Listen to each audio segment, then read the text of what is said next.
नमस्कार साथियों। वर्तमान में जितनी भी सरकारी योजनाएं संचालित हैं उन सब की जानकारी प्रदान करने तथा उनका लाभ आपको मिल सके, इसी उद्देश्य से यह वीडियो बनाया गया है। अतः इन सभी योजनाओं का लाभ उठाने हेतु वीडियो को पूरा जरूर देखें और अभी तक इस चैनल को सब्सक्राइब नहीं किया है तो इसको सब्सक्राइब जरूर करें।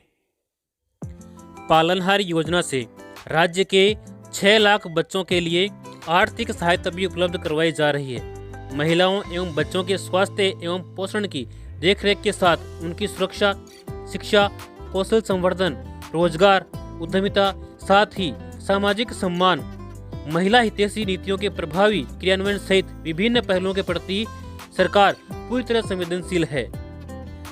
केंद्र सरकार की प्रधानमंत्री मातृ वंदन योजना के तहत मिलने वाली प्रोत्साहन राशि को राज्य सरकार द्वारा 5,000 से बढ़ाकर 6,500 रुपये कर दिया गया है। साथ ही दिव्यांग गर्भवती महिलाओं को 10,000 रुपये की सहायता प्रदान की जा रही है। प्रदेश के खेती की तरफ युवाओं का रुझान बढ़ाने के लिए सरकार ने की तैयारी। इजराइल की तर्ज पर किसानों को मिलेगा 40,000 से 2 लाख तक का अनुदान। अधिकतम 5 हेक्टेयर तक ले सकेंगे अनुदान। ऑटोमेशन कंपोनेंट के प्रदेश में किसानों को प्रति हेक्टेयर 40,000 रुपये अनुदान मिलेगा, यानी कि कुल इकाई लागत का 25% किसान को वहन करना होगा और वहीं पर 75% राशि राज्य सरकार के द्वारा उन्हें जमा करवाई जाएगी। किसानों की समृद्धि, मोदी सरकार का संकल्प। किसानों को डीएपी की किफायती दरों पर निरंतर उपलब्धता सुनिश्चित कराने के लिए एक मुश्त विशेष पैकेज के विस्तार को मंजूरी दे दी गई है। एनबीएस सब्सिडी के अतिरिक्त डीएपी पर 3500 प्रति मीट्रिक टन की दर से विशेष पैकेज 1 जनवरी 2025 से अगले आदेश तक प्रदान किया जाएगा। इसके साथ ही पीएमएफबीवाई और पुनर्गठित मौसम आधारित फसल बीमा योजना को जारी रखने की मंजूरी भी दे दी गई है। रबी फसल के लिए गिरदावरी की जो प्रक्रिया है वो 1 जनवरी 2025 से शुरू कर दी गई है। गिरदावरी ऐप किसान खुद कर रहे अपनी फसल की गिरदावरी, यानी कि अब किसान अपने मोबाइल के माध्यम से अपनी फसल की गिरदावरी कर सकते हैं। प्रदेश के किसान अब मोबाइल के माध्यम से स्वयं अपनी फसल की गिरदावरी कर रहे हैं। राज्य सरकार के किसान गिरदावरी मोबाइल ऐप के माध्यम से रबी फसल की गिरदावरी 1 जनवरी से शुरू हो चुकी है। इसके लिए किसान अपने मोबाइल में किसान गिरदावरी ऐप डाउनलोड करके अपनी बोई गई फसलों की गिरदावरी और फसल वितरण अधिकतम शुद्धता के साथ दर्ज कर सकते हैं। राजस्थान में जरूरतमंद व्यक्तियों को सहायता उपलब्ध कराने के उद्देश्य से मुख्यमंत्री सद्भावना केंद्रों की शुरुआत की गई है। इन केंद्रों के माध्यम से कोई भी अनुपयोगी सामान जरूरतमंदों को उपलब्ध करा सकता है, जिससे उनके जीवन स्तर में सुधार आएगा। राजस्थान में जनवरी के पहले सप्ताह में खुलेगा पीएम आवास योजना ग्रामीण का पोर्टल। राज्य सरकार ने नए साल में जनवरी के पहले सप्ताह में पीएम आवास योजना ग्रामीण के तहत आवेदन मांगने के लिए पोर्टल खोलने की तैयारी कर रही है। पोर्टल पर योजना से वंचित पात्र परिवारों को आवास की मंजूरी के लिए आवेदन करने का मौका दिया जाएगा। पंचायती राज विभाग के पत्र पर केंद्र सरकार से पोर्टल खोलने की मंजूरी मिल चुकी है।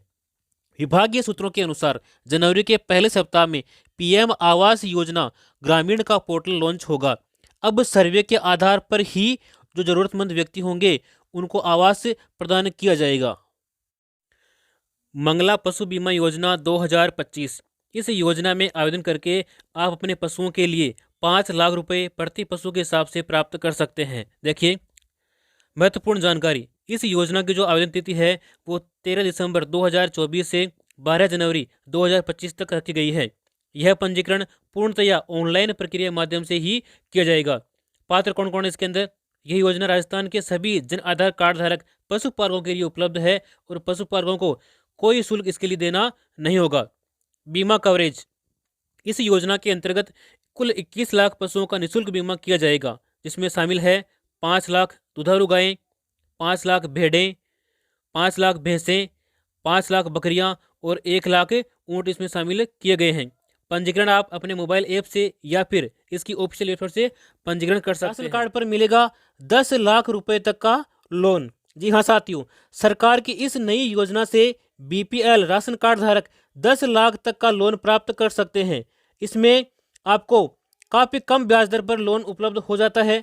लोन के लिए ज़्यादा कागज़ भी आपको नहीं चाहिए होते हैं तथा लोन लेने की प्रक्रिया भी बिल्कुल आसान होती है। आपके बिना किसी बड़ी परेशानी से आराम से आप इस योजना का लाभ ले सकते हैं। सामाजिक सुरक्षा पेंशन योजना जिसका लाभ ले रहे हैं उन साथियों के लिए है। देखिए, सामाजिक सुरक्षा पेंशन की गारंटी हर साल 15% बढ़ोतरी तक। सामाजिक सुरक्षा पेंशन की गारंटी के दायरे में वृद्धावस्था, विशेष योग्यजन, विधवा, एकल नारी आते हैं। यानी कि आपको प्रति माह प्रति वर्ष 15% जो पेंशन मिल रही है उसमें बढ़ोतरी की जाएगी। किन किन की? जो वृद्धावस्था पेंशन ले रहे हैं, विशेष योग्यजन हैं, विधवा हैं और एकल महिला इस श्रेणी में आते हैं, उन सभी की जो पेंशन है वो हर साल 15% बढ़ाई जाएगी। सामाजिक सुरक्षा पेंशन गारंटी 2024-25 के हर साल के आधार पर 15% की दर से बढ़ाई जाएगी। पेंशन साल में 2 किस्तों में बढ़ेगी। हर साल 5% पेंशन जुलाई में और 10% जो पेंशन है वो आपकी जनवरी में बढ़ाई जाएगी। तो यहाँ पर सबसे पहले अपन जानेंगे मुख्यमंत्री स्वनिधि योजना के बारे में। हाल ही में इस योजना का शुभारंभ किया है, लेकिन ये पूर्ण रूप से 2025 में ही लागू हो पाएगी। मुख्यमंत्री स्वनिधि योजना का शुभारंभ किया गया है। इसके द्वारा बिना किसी गारंटी अथवा प्रक्रिया शुल्क के 80,000 रुपये तक ऋण उपलब्ध करवाया जाएगा। अब ये ऋण जो है वो किन किन को मिलेगा वो देखिए।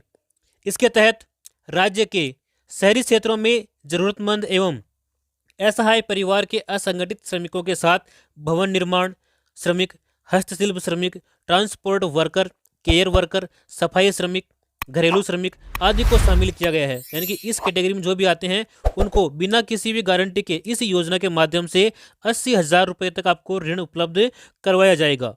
इसके आगे जो अगली योजना है वो है मुख्यमंत्री आयुष्मान बाल संबल योजना। श्री शर्मा जी ने मुख्यमंत्री आयुष्मान बाल संबल योजना का शुभारंभ किया है। इस योजना में दुर्लभ बीमारी से पीड़ित 18 वर्ष तक के बच्चों को 50 लाख रुपए तक का फ्री उपचार उपलब्ध करवाया जाएगा। उनकी देखभाल के लिए 5,000 रुपये प्रति माह आर्थिक सहायता प्रदान की जाएगी। पहले चरण में जेके लोन अस्पताल और एम्स जोधपुर को इस योजना में शामिल किया गया है। तो आपका यदि किसी भी आस पड़ोस में कोई बच्चा किसी गंभीर बीमारी से पीड़ित है तो उसको, जिसकी उम्र 18 वर्ष से कम है, 18 वर्ष तक है, तो उसको प्रति माह 5,000 रुपये तक आप उसकी जो है इस योजना के माध्यम से सहायता प्राप्त कर सकते हैं। इसी क्रम में अगली योजना है मुख्यमंत्री विश्वकर्मा पेंशन योजना। मुख्यमंत्री ने मुख्यमंत्री विश्वकर्मा पेंशन योजना की भी शुरुआत की है। इसके तहत लाभार्थी अंशदाताओं को मुख्यमंत्री वृद्धजन सम्मान पेंशन के अतिरिक्त 60 वर्ष की आयु पूर्ण करने पर 3,000 रुपये मासिक उनको पेंशन प्रदान की जाएगी। तो ये भी सभी के लिए एक अच्छी योजना है। इसमें आवेदन करने के बाद भी आप 3,000 रुपये मासिक पेंशन प्राप्त कर सकते हैं जब आपकी आयु 60 वर्ष हो जाएगी। जिनको फ्री राशन नहीं मिल रहा है उनके लिए एक बड़ी अपडेट निकल करके आ रही है। देखिए, खाद्य सुरक्षा योजना के तहत अब बड़ी खुशखबरी आ चुकी है। अब सरकार 1 जनवरी 2025 से पोर्टल शुरू करेगी और नए लोगों के नाम 1 जनवरी से जोड़े जा सकेंगे। सरकार ने अब देश के गरीब और कमज़ोर वर्ग के लोगों को फिर से मौका दिया है। जो लोग फ्री में गेहूं प्राप्त करना चाहते हैं वह 1 जनवरी से राशन कार्ड के माध्यम से फ्री गेहूं लेने के लिए खाद्य सुरक्षा योजना में नाम जुड़वा सकते हैं। में नाम जोड़ने के लिए कौन कौन से आपको दस्तावेज चाहिए होंगे? देखिए, सबसे पहला दस्तावेज है राशन कार्ड और आधार कार्ड मुखिया का होना चाहिए और आधार कार्ड में आपका मोबाइल नंबर भी लिंक होना जरूरी है। आधार कार्ड सभी सदस्यों के होने चाहिए जिनका आप नाम जुड़वाना चाहते हैं। आधार कार्ड होना चाहिए, राशन कार्ड। इसके साथ ही मनरेगा जॉब कार्ड में 100 दिन हाजिरी कंप्लीट आपकी होनी चाहिए, तभी आप इसमें नाम जोड़ सकते हैं आसानी से। अगला दस्तावेज है श्रमिक कार्ड, जिसको हम बोलते हैं मजदूर कार्ड। उसके साथ साथ आपको ई श्रम कार्ड भी आपके पास में होना जरूरी है। जिस परिवार के राशन कार्ड सदस्य में कोई विकलांग है उनका यूआईडी कार्ड, विकलांग कार्ड आपके पास में होना चाहिए। जिस भी सदस्य का नाम जोड़ना है उसकी बेसिक जानकारी और सभी दस्तावेज आपके पास में होने चाहिए। अगर आपके पास में ये है तो आप 1 जनवरी से राशन कार्ड के अंदर नाम जोड़ सकते हैं। घुमंतु जातियों को दूसरे चरण में जनवरी में होगा निःशुल्क पट्टा वितरण, मदन दिलावर ने यह बात कही है। देखिए, विमुक्त, घुमंतु, अर्ध घुमंतु, आवास विहीन व्यक्तियों को भूखंड आवासीय पट्टा देने की पहल में पंचायती राज मंत्री मदन दिलावर ने घोषणा की है कि गत 2 अक्टूबर को पट्टा प्राप्त करने से वंचित रहे विमुक्त घुमंतु एवं अर्ध घुमंतु जाति के आवासहीन लोगों को बसंत पंचमी के आसपास निःशुल्क आवासीय पट्टा दिया जाएगा।